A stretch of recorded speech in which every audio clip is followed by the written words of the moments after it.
pure of heart and awakened by fury.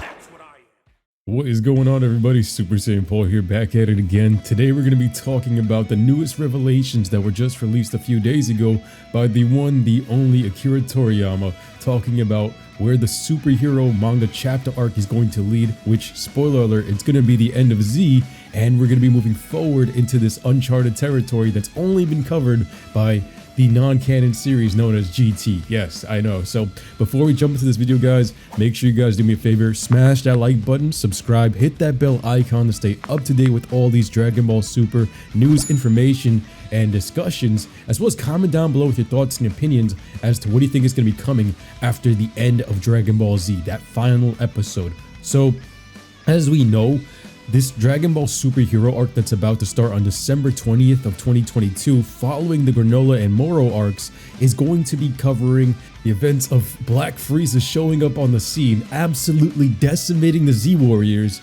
to the very end of Z, where Goku flies off with Oob to go and train him. So the first preview that we've seen of this is Goten and Trunks. They become teenagers, and this is a superhero arc, so they become teenagers and they actually have what kind of seems like the superhero outfit. So it's kind of like the Great Saiyaman outfit without the helmet. So moving into this arc, we already know how it's going to play out because we've already seen, or at least most of us have seen, the superhero movie, but it's going to be covered in the manga. It's going to probably have more details. It's already said to have more Easter eggs as well. So we're going to probably get more of these characters fleshed out that we wanted to see, and it might give us some more backstory as to what the Beast Gohan form is and things along that line. Because like I said, I was very happy with what I got from that movie. I gave it an 8 out of 10. There's a 1-hour review on my channel. Make sure you guys go check it out. But I was satisfied with it. Now, with Orange Piccolo, I felt as though his was pretty fair in terms of the lore and what they did with him, plus he never stopped training. However, Gohan, I said,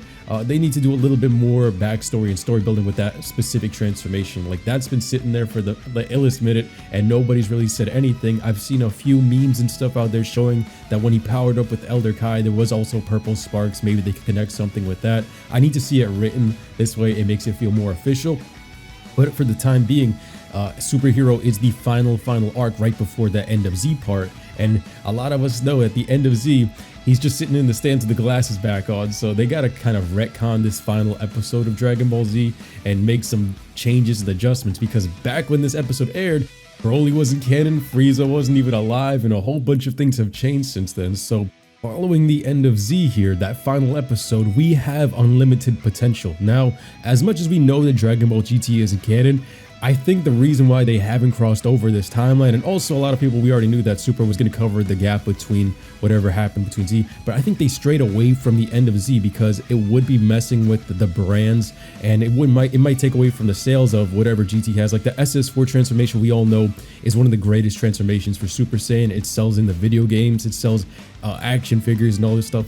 I guess they just didn't want to like crash with the brands. You know, it might take away a bit of that piece of cake from somebody else. So now I think they're finally going to be crossing over into that territory. There was a time skip from when Oob trains with Goku, and then you see him in the beginning of GT. That's a bunch of time right there anyway, but they can go even further and beyond that if they decide to overlap the stories and actually just finally say flat out, we're going into that timeline, just say GT was an alternate timeline or something like that. So the potentials there are infinite, because as you've seen, the power scaling is absolutely incredible. When Goku is fighting Oob in Dragon Ball Z because of the new lore that has been written in Dragon Ball Super, that's a true MUI Goku versus an Oob that was powered up by the Grand Supreme Kai's abilities. So they're even stronger than we thought. It's not just SS3 versus Kid Buu anymore.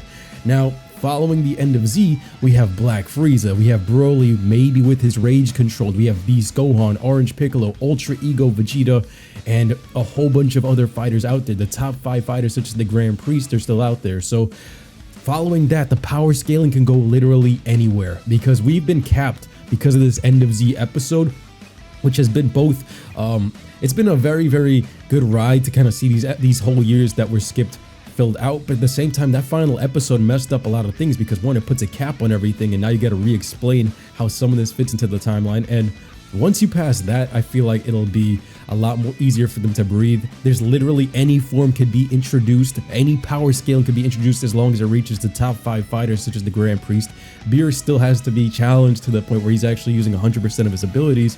if the timeline goes right through that GT existence, like I'm saying, when Oob finally finished his training with Goku and they actually finally have the balls to go over that branding, not because it's not a non-canon story, because it's branding, this may literally be considered Dragon Ball Infinity because they can do anything they want, literally anything, any transformation they want, any power scaling they want, and to just say, hey, they're not as strong as the top 5, and then cap it off with the top 5 fighters finally being fought up against Goku or whoever. But like I said, the lineup right now, the Tournament of Power 2, whether it be this universe versus another universe or some of the universes that didn't participate in that original Tournament of Power, may be the next big thing coming after that final episode. You never know if he's training Oob for that specific tournament. So like I said, we have all those fighters plus maybe a powered up Oob, a Grand Supreme Kai Oob. We didn't see Majin Buu utilized in these tournaments at this potential, so Oob may be the key for that. So imagine this lineup. You got Goku, Vegeta, Broly, Orange Piccolo, Gohan, Black Frieza,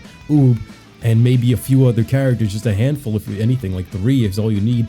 And then versus the universes again, seeing how strong they got, and maybe even the universes that didn't even show up. That would be pretty epic, because Dragon Ball usually has a series where, like we said, we just went through the Granola arc, the Moro arc, the Broly arc, and the superhero arc. We're due for a tournament again. It's always revolving around tournaments. That's one of the grand scheme of things in the Dragon Ball lore. Since Dragon Ball, this has been a staple of the series. Remember, that concluded with Piccolo being defeated, the World Martial Arts Tournament with Buu. That was everything that started at the end of Z. Now with Super, we ended that with the Tournament of Powers. So with Season 2, they have to have some kind of tournament in some sort of form to fight against everybody. We already have the lineup. So whether it be against the Tournament of Power fighters, or it may just be Black Frieza, because we saw him one hit a healed version of true MUI Goku and Vegeta, so in that Ultra Ego form. So with that being said, Black Frieza could still be the next bad because they're hiding Broly from him. So we might see Broly versus Black Frieza, and then it might escalate into something else. You never know, because they did hint that he could become evil again. Not Broly, but Frieza. So I really want to see what you guys have to say in the comment section below.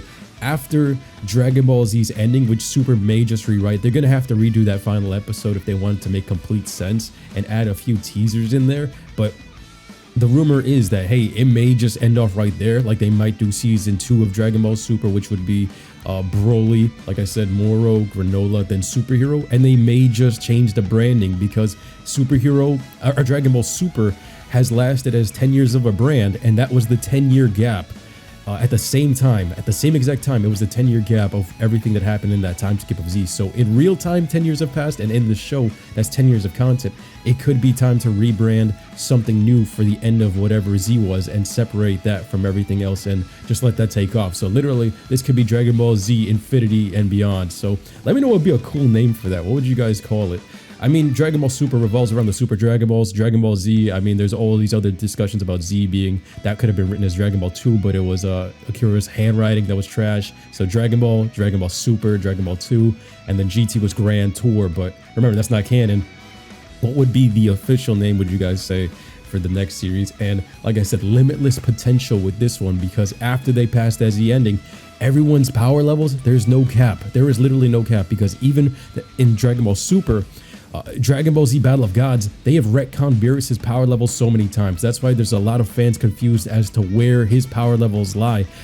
In the original Dragon Ball Z Battle of Gods movies, which was retconned into Dragon Ball Super's first season, this dude used like 60 to 80% of his power, and we knew this. That's why how the movie felt in the original, but then they changed it in the show to like less than half of that. So that's why a lot of the fans that only watch the show think that, oh, Beerus is unbeatable and this, that, and the other. And a lot of people that jumped back in the movie back in 2013 was like, Beerus is supposed to have been defeated by now with how this power scaling went. Super Saiyan God, Super Saiyan Blue, then MUI should have been able to take him on by now. But as you've seen, they've scaled down MUI because of how powerful it got. They scaled up Beerus because they're like, yo, this should be like the endgame bad. So with all this power scaling in play, at the end of Z here, now they can just go balls to the wall, take on everything. There may be people stronger than Beerus and lower than the Grand Priest, or they may just have Goku just defeat Beerus in a sparring match and then work his way up to the Grand Priest, and we finally see who these top 5 fighters are, with Goku inevitably being right up there with them. So Let me know what you guys think in the comment section below. Make sure you guys smash that like button, subscribe, hit that bell icon for more Dragon Ball Super news, information, updates, and discussions. This is one that I really want to see from you guys. I love hearing your ideas, and this is a lot of fun to really kind of speculate as to what's going to be happening with the future of this series. I'm excited because now they don't have to do as much retconning without having a ceiling over their heads. So I'll see you guys later, all right? Take care, everybody. Young, my mate.